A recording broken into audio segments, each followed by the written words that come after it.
Welcome to this episode where I'll be talking about my ownership with the 6th generation of BMW 7 Series. I'll start with how I got to it, talk about the things that I liked and the things that I don't. And in the end, I'll get to a conclusion which led me to sell this flagship. So let's get back in time to year 2020 where I was happy owner of BMW 7 Series E65. And I was wondering by how much better could be the latest version of BMW 7 Series, which back in the day was the 6th generation of 7 Series. I found one nice example, G11 7 Series from the end of the year 2016 with only 28,000 miles on the clock, with nice spec like M Sport package, double glazed windows, self-parking assistant and so on. I arranged an appointment so I could take a better look at this flagship.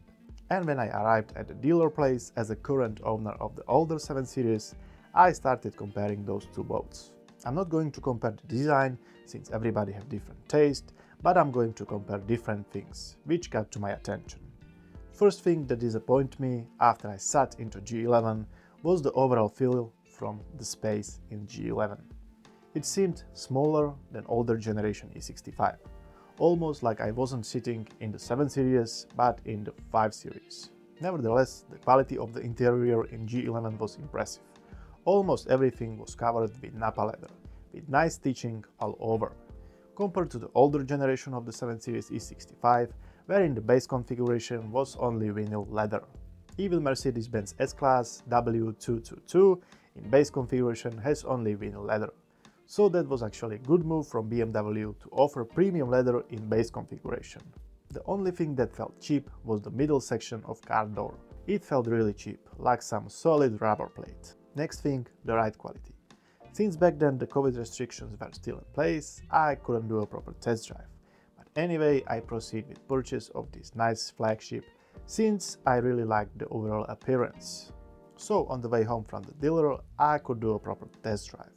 But I was slightly disappointed that there wasn't actually a big step up in ride quality. The ride actually felt firmer, but since the 7 Series was equipped with run flat tires, I was actually expecting that.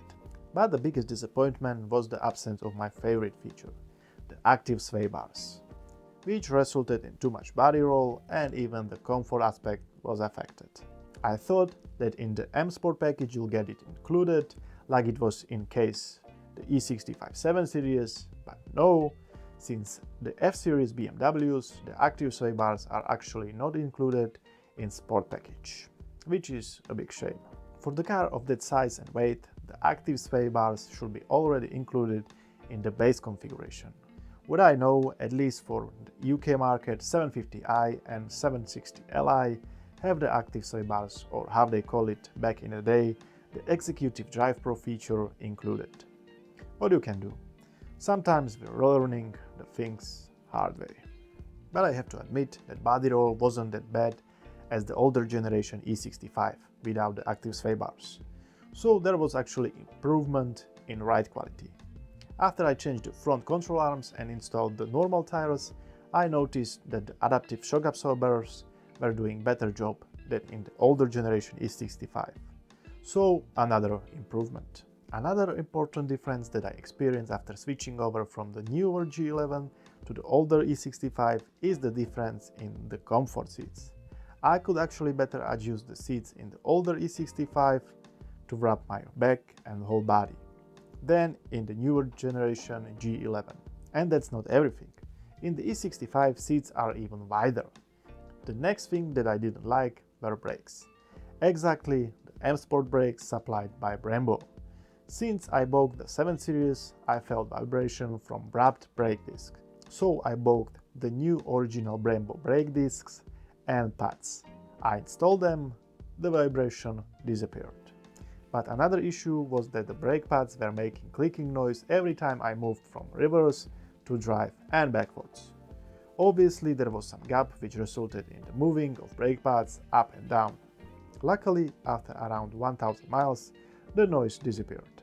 I did my research through BMW forums and I found that some owners experienced the same issue with the Brembo brakes after changing their brake pads, even though they were changed at the BMW dealer.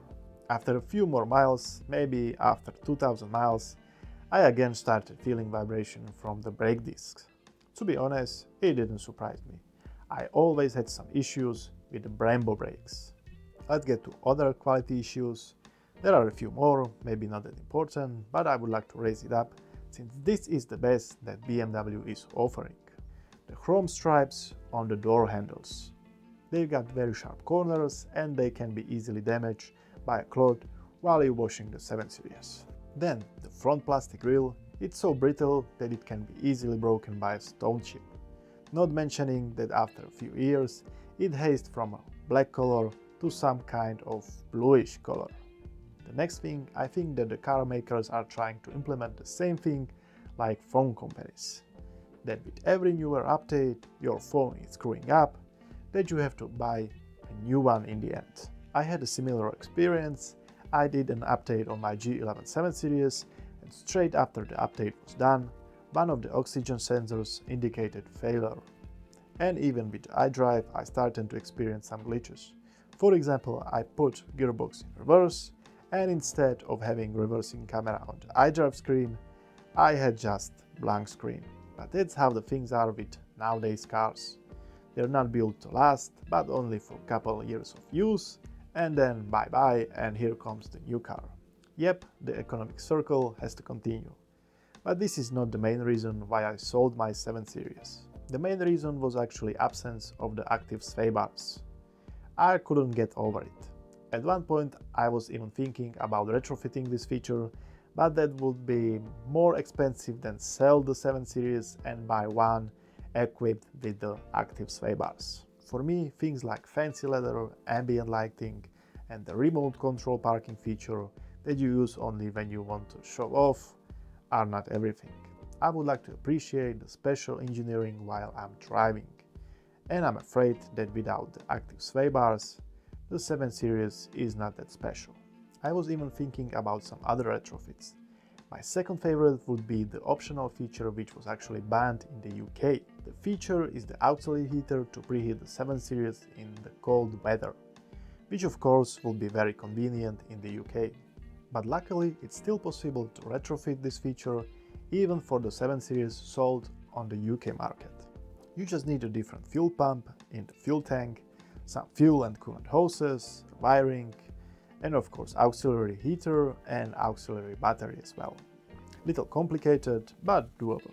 The purpose of this review is not to scare you from buying this generation of the 7 Series, but think what you really want, because if you're looking for the ultimate driving machine, in my opinion the 7 Series without the active sway bars is not the way. But who knows, maybe you don't mind that extra body roll in corners.